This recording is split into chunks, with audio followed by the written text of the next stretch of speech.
प्यारे बच्चों ये 18 नंबर क्वेश्चन है। A ball throne up vertically returns to the thrower after 6 seconds. Find the velocity with which it was thrown. देखो एक ball को ना ऊपर की तरफ फेंका गया है, ठीक है, ऊपर की तरफ यू वेलोसिटी से, और ये 6 सेकेंड बाद, ठीक है, मतलब जो टोटल टाइम होता है t1 जाने का और आने का, दोनों टाइम मिला के टोटल टाइम जो लगता है, time of ascend and time of descent, ये अभी फिर से बात आ गई, ठीक है। तो ये दोनों टाइम जो लगता है वो 6 सेकेंड लगता है और दोनों इक्वल ही होता है। तो यहाँ पर टाइम ऑफ असेंट अगर t1 को हमने माना तो time of descent will be equal to 3 second, दोनों इक्वल होगा। फिर 3 पार्ट्स मतलब 6 टोटल टाइम लगता है। तो मैंने तुमको अभी समझाया था कि जितना टाइम जाने में लगता है ऊपर उतना ही टाइम आने में लगता है, तो दोनों इक्वल पार्ट्स में डिवाइड हो जाएंगे और दोनों की वैल्यू कितनी हो जाएगी, 3 सेकेंड हो जाएगी। चलो, a ball thrown up vertically returns to the thrower after 6 seconds. The velocity with which it was thrown, ये अब वो निकालना है, पहला क्वेश्चन ये कह रहा है। दूसरा, the maximum height it reaches, maximum h की वैल्यू निकालनी, कितना h कितना होगा ये निकालना है दूसरा क्वेश्चन में। और तीसरा, इट्स पोजीशन आफ्टर 4 सेकेंड, ये बहुत इंपॉर्टेंट क्वेश्चन है, 4 सेकेंड बाद कितना पोजीशन होगा। तो अभी चलो करते हैं बात एक एक करके। पहला क्वेश्चन क्या है कि ये बताइए कि इसका वेलोसिटी क्या होगा इनिशियल, यूज जिससे फेंका जाएगा। तो देखो इनिशियल जो टाइम ऑफ असेंट है t1 है, तो t1 की वैल्यू दे रखी है, मतलब ऊपर जितना जाएगा उसकी वैल्यू दे रखी है कितनी, 3 सेकेंड, अभी बताया तुमको, इक्वल होगा time of ascent and time of descent. और फाइनली जहां मैक्सिमम हाइट जाता है वहां पर वेलोसिटी 0 हो जाती है, तो v इक्वल टू क्या हो जाएगा 0, और इनिशियल वेलोसिटी जो होगा वो तुमको निकालना है। तो v equal to u minus gt, ये t1 है gt1, तो v फाइनल वेलोसिटी है बेटा, और इनिशियल वेलोसिटी आपको निकालनी है, इनिशियल वेलोसिटी निकालनी है, g की वैल्यू 9.8 दिया हुआ है, t1 जो है वो 3 सेकेंड है, और u इक्वल टू कितना हो जाएगा, ये 9.8 इंटू 3, 8 3 जा कितना हो जाएगा 24, तो ये 4.2, 9 3 जा 27 एंड 2 9 29, तो 29 मीटर पर second will be what it's initial velocity. क्या मैं बातें समझ में आ रही, मतलब इनिशियल वेलोसिटी जो होगा 29.4 मीटर पर सेकेंड। अब बी नंबर क्वेश्चन जो है वो ये है, the maximum height it reaches, maximum height कितना रीच करेगा। तो देखो v square equal to u square minus 2gh, maximum height h की वैल्यू निकालनी है, हमें फाइनल वेलोसिटी दिया हुआ है u square equal to initial velocity, ये है तुम्हारा दिया हुआ कितना, एक काम कर लो पहले निकाल लो फिर वैल्यू डाल देना 2gh। अब ये जो है ना 2gh u square and h u square upon 2g, and u की वैल्यू जो है ना वो दी हुई है 29.4 इंटू 29.4 अपॉन 2 इंटू 9.8, एंड इसको करेंगे तो 3 हो जाएगा, okay.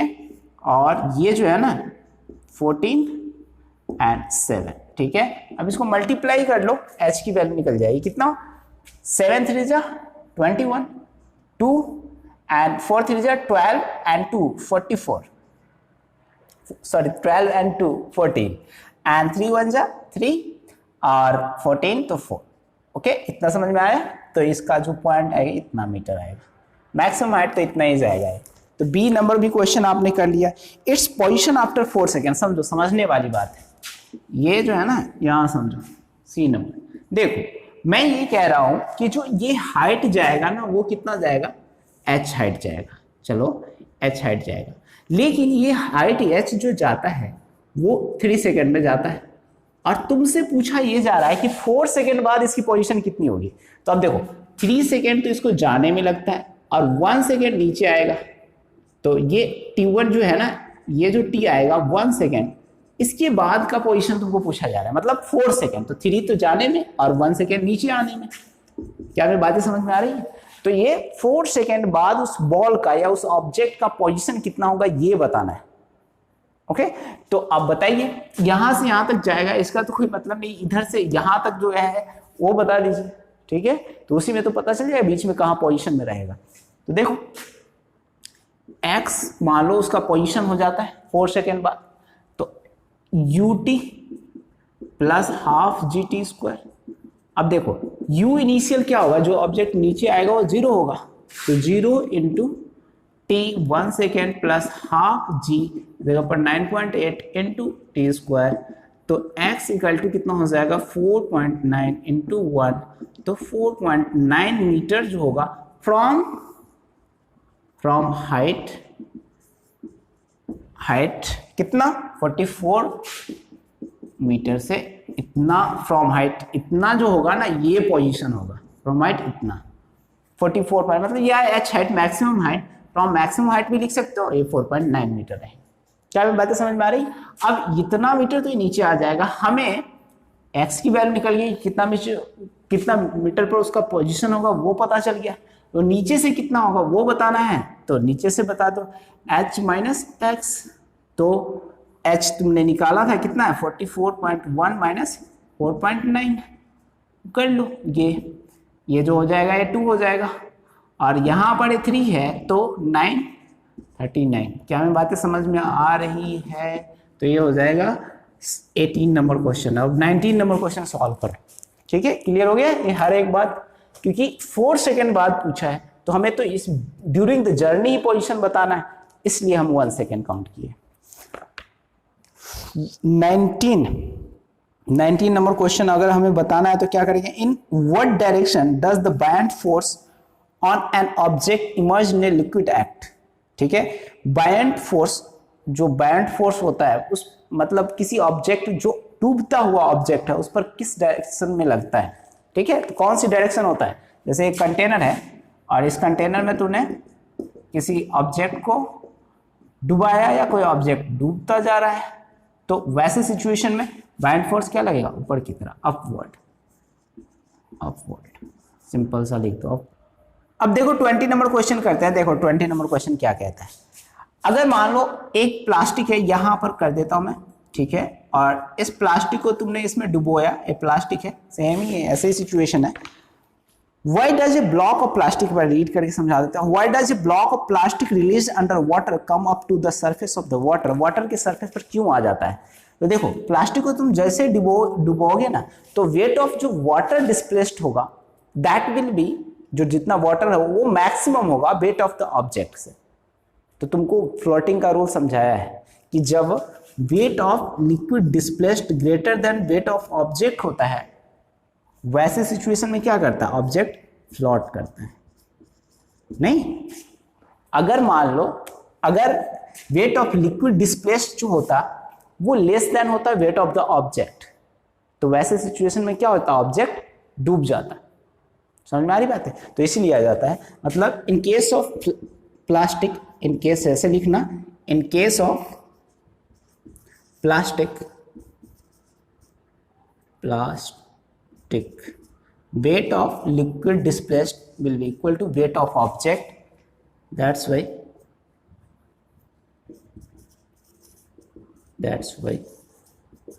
object floats on the surface of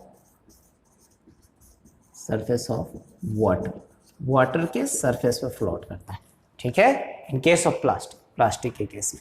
अब ये तो 20 हो गया, अब 21 एंड 22 आपको करना है, तो इसको रफ करते हैं फिर उसको करते हैं। प्यारे बच्चों 21 नंबर क्वेश्चन है। देखो volume of 50 gram of substance is 20 centimetre cube, mass दिया हुआ है 50 gram and volume of object दिया हुआ है 20 सेंटीमीटर क्यूब। तो इसको कन्वर्ट करोगे तो केजी में कितना हो जाएगा, क्योंकि बार बार जी की वैल्यू तुम लोगे, तो 10 की पावर -3 केजी नहीं, और g की वैल्यू कितनी होगी प्यारे बच्चों, 9.8 मीटर पर सेकेंड स्क्वायर। नहीं, अब आपको ये बताना है विल द सब्सटेंस फ्लोट और सिंक, क्या ये सब्सटेंस फ्लोट करेगा या सिंक हो जाएगा। देखो सबसे पहले ये करो कि वेट ऑफ, इसमें पहले ऑब्जेक्ट दिया हुआ है तो ऑब्जेक्ट का वेट, फ्लोटिंग रूल, फ्लोटिंग याद रखना है, क्या होता है तब फ्लोट करता है, ये याद रखेंगे तो नहीं वो कंडीशन फुलफिल करेगा तो सिंक होगा। देखो वैसे भी फ्लोट करने का क्या है condition, weight of liquid displaced should be greater than weight of object, object से ज्यादा होना चाहिए वेट ऑफ लिक्विड डिस्प्लेस्ड। तो पहले वेट ऑफ ऑब्जेक्ट निकालो, तो ऑब्जेक्ट का वेट जो होगा वो कितना होगा, m इंटू जी, और मास जो है ना 50 इंटू 10 की पावर -3 इंटू जी, जी की जगह पर कितना लिखोगे 9.8, और इसको जब मल्टीप्लाई करेंगे ना तो ये हो जाएगा 98.5 इंटू 10 की पावर -3। तो ये इसको मल्टीप्लाई कीजिएगा तो कितना हो जाएगा 40 40, और 9 5 जा कितना हो जाता है 45, तो 5 तो 49 इंटू 10 की पावर -3, ठीक है, तो ये -3 हो जाएगा, और 0.49 इतना न्यूटन तुम्हारा हो गया इसका वेट ऑफ ऑब्जेक्ट। अब वेट ऑफ लिक्विड निकालना है तो पहले मास ऑफ लिक्विड निकालना पड़ेगा। तो इसका तुमको बहुत बार समझाया है कि volume of object into density of liquid, ये क्या देता है हमको मास ऑफ लिक्विड। क्यों? क्योंकि ऑब्जेक्ट जो है ना, ये ऑब्जेक्ट है, इसकी वॉल्यूम है, जितना वॉल्यूम ये वाटर में डूबेगा उतना ही तो लिक्विड डिस्प्लेस करेगा ये, ठीक है। तो volume of object into density of liquid, तो volume of object 20 into density 1, तो ये कितना हो जाएगा 20 ग्राम, ये तो हो गया, और 20 इंटू 10 की पावर -3 kg, ये kg में आ गया। अब हमें वेट ऑफ लिक्विड जो है ना, मास ऑफ लिक्विड इंटू जी, तो मास जो है वो 20 इंटू 10 की पावर -3 इंटू जी, जी की जगह पर कितना लिखेंगे बेटा 9.8। तो ये जब करेंगे आप तो कितना हो जाएगा, ये तो पॉइंट है तो इसमें 10 खत्म हो जाएगा, तो इसमें 2 करेंगे तो 16, मतलब ये डेसिमल हट जाएगा इससे, ओके, या फिर कर लो मल्टीप्लाई कर लो फिर उसके बाद लगा देना। तो 2 8 2 जा कितना हो जाएगा 16, एंड 9 2 जा 18, एंड 1 19, और ये पॉइंट आ जाएगा यहाँ पर, तो इतना हो जाएगा 10 की पावर -3, और इसी चीज को आप करेंगे ना 0.196, ये हो गया वेट ऑफ लिक्विड स्पेस। तो ये तो इतना न्यूटन हो गया। तो ये देखो मास ऑफ लिक्विड इनटू जी, तो अब यहां पर कंपैरिजन, ये तो मैंने निकाल ही लिया, अब इस पर कंपैरिजन करना है तुमको। Weight of object will be क्या होगा वेट ऑफ लिक्विड। तो ऐसा जब कंडीशन होता है प्यारे बच्चों, तो होता क्या बता मुझे, ऐसा जब शर्त फॉलो होता है तो ऑब्जेक्ट क्या, देखो weight of liquid is greater than weight of object is greater than weight of liquid, इसकी जस्ट रिवर्स है ये, नहीं, तो इसका मतलब होता है ऑब्जेक्ट विल सिंक।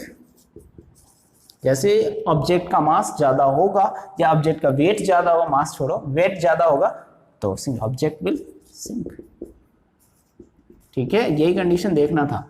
तो ये तो हो गया क्वेश्चन नंबर 21। अब 22 करेंगे। The volume of 500 gram sealed packet is 350 centimetre cube. तो 20 नंबर क्वेश्चन जो है ना, वो मास दिया हुआ है, जो चीज दिया रहता है ना पहले ये लिख लेते हैं 500 ग्राम, तो 500 10 की पावर -3 kg, ओके। पैकेट का वॉल्यूम दिया हुआ है, वॉल्यूम जो है 350 centimetre cube, okay.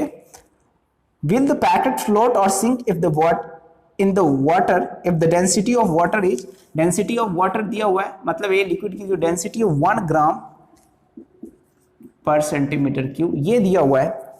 What will be the mass of the water displace if this, mass निकालना है डिस्प्लेस वाटर का, कितना मास डिस्प्लेस होगा वाटर का वो निकालना है। बाय दिस पैकेट, इस पैकेट से जितना डिस्प्लेस्ड होगा, जैसे देखो ये ऐसे है, इसमें कोई पैकेट है, ठीक है, इस लिक्विड में ऐसे पैकेट है, तो इससे कितना मास डिस्प्लेस होगा अभी 2 मिनट में हो जाएगा, ठीक है। तो जैसे इसमें निकाले थे ना लिक्विड, क्योंकि इसमें मास ऑफ डिस्प्लेस्ड लिक्विड, वैसे ही तो पहले तो निकालो विल द पॉकेट फ्लोट और सिंक, ये पहले कंडीशन सर देखो होता है कि नहीं। तो पहले इसका वेट निकालो, वेट ऑफ ऑब्जेक्ट, ये मास ऑफ ऑब्जेक्ट है, वॉल्यूम ऑफ ऑब्जेक्ट है, तो वेट ऑफ ऑब्जेक्ट क्या होगा मास ऑफ ऑब्जेक्ट इंटू जी, तो फिर 500 इंटू 10 की पावर -3 इंटू 9.8, ठीक है। इसमें ऐसे ही कर लो, इसको लिख लो।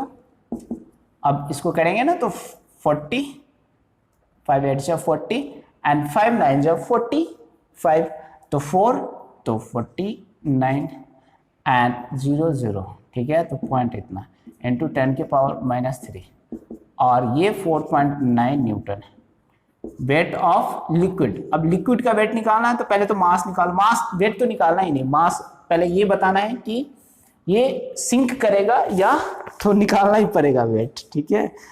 विल द पैकेट फ्लोट और sink in the water if the density, तो निकालना ही पड़ेगा। देखो चलो पहले मास ऑफ लिक्विड निकाल लो, इसके साथ निकल जाएगा। Volume of object into density of liquid. प्यारे बच्चों वॉल्यूम 35 इंटू, इतना आसान जिंदगी नहीं है, ठीक है, थोड़ा सा पेशेंस रखना पड़ता है। मैं सोच रहा था कि सिर्फ मास निकाल देंगे, नहीं, अब ये भी बताना है कि ये डूबेगा कि नहीं डूबेगा, तो वेट में निकालना ही पड़ेगा ना। 350 इंटू डेंसिटी कितना है 1 ग्राम, तो 350, ओके। तो इतना तो तुम्हारा क्या हो गया, ये इतना ग्राम हो गया तुम्हारा मास, तो 350 इंटू 10⁻³ kg, ये हो गया तुम्हारा मास ऑफ लिक्विड। अब मास निकल गया तो वेट ऑफ लिक्विड क्या हो जाएगा, तो मास ऑफ लिक्विड इंटू जी। क्या बच्चे समझ में आ रही बातें, -3 इंटू जी के जगह पर 9.8, ठीक है। अब इसको सॉल्व करो तो ये तो खत्म हो जाएगा, 35 इंटू 98 इंटू 10⁻³ ओके। अब इसका जो सॉल्यूशन आएगा वेट ऑफ लिक्विड, वो देखना पड़ेगा तुमको कितना आता है, और उसके बाद 10⁻³ से ये करना है। तो इसको कर लो कैलकुलेट, 35 इंटू 98 है ना, 30 इंटू 10⁻³ और इसको करेंगे 3.43 इतना न्यूटन, ये तो वेट हो गया। अब देखो वेट ऑफ ऑब्जेक्ट जो है ना ये ग्रेटर देन है वेट ऑफ लिक्विड, तो यहाँ भी क्या करेगा, सिंक कर जाएगा, ओके। ऑब्जेक्ट का मास जो है मतलब वेट ज़्यादा है, और मास ऑफ लिक्विड तुमको निकल गया इतना ग्राम, ये निकालना था तो ये भी निकल गया, ये भी निकल गया, ये आंसर है और ये भी आंसर है। तो ये क्या करेगा, सिंक करेगा, ठीक है।